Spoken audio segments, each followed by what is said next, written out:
एक बहुत ही कंजूस सेठ एक दिन अपने दुकान पर बैठे को बैठा दिया और उससे कहा कि बिना किसी को पैसे देने के किसी को भी कुछ नहीं देना जब तक मैं वापस नहीं आता। अचानक एक संत आ गए जो अलग अलग स्थानों से भोजन सामग्री इकट्ठा करते थे। संत ने सेठ के बेटे से अनुरोध किया कि वह उन्हें थोड़ा नमक दे दे। बेटे ने संत के लिए डिब्बा खोलकर एक चम्मच नमक दिया। जब सेठ वापस आए तो उन्होंने देखा कि डिब्बा खुला हुआ था। सेठ ने पूछा कि उन्होंने क्या बेचा, तो बेटा ने बताया कि एक संत जिनका आवास तालाब के पास है ने उन्हें एक चम्मच नमक दिया था। इसके बाद सेठ ने संत की ओर बढ़ते हुए कहा। तब तक संत भगवान के भोग को तैयार करके खाने के लिए तैयार बैठ चुके थे। सेठ ने दूर से ही बोला कि महाराज, आपके लाए गए नमक में जहरीला पदार्थ है, कृपया इसे न खाएं। संत जी ने कहा, सेठ जी, मैंने नमक को भोजन में मिला दिया है और प्रभु को भोग लगा दिया है, इसलिए अब मुझे भी खाना अनिवार्य है, क्योंकि इस तरह संत ने भोजन को प्रसाद मानकर खाना शुरू कर दिया।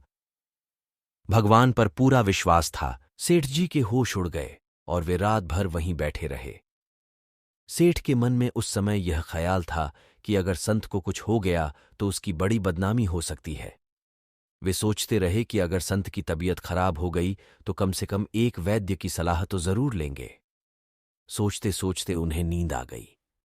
सुबह की तरह संत जल्दी उठे और नदी में स्नान करने लगे। सेठ जी ने पूछा, महाराज, तबीयत ठीक है ना? संत ने मुस्कुराते हुए कहा, भगवान की कृपा है। इसके बाद उन्होंने पूजा करने के लिए मंदिर जाने की यात्रा आरंभ की।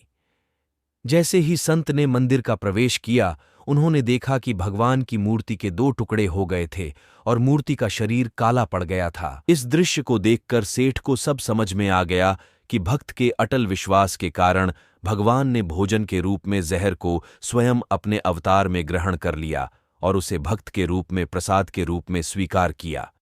इस घटना के बाद सेठ ने तुरंत अपने बेटे को दुकान की जिम्मेदारी सौंप दी और स्वयं संत की शरण में आकर भगवान की भक्ति करना शुरू किया।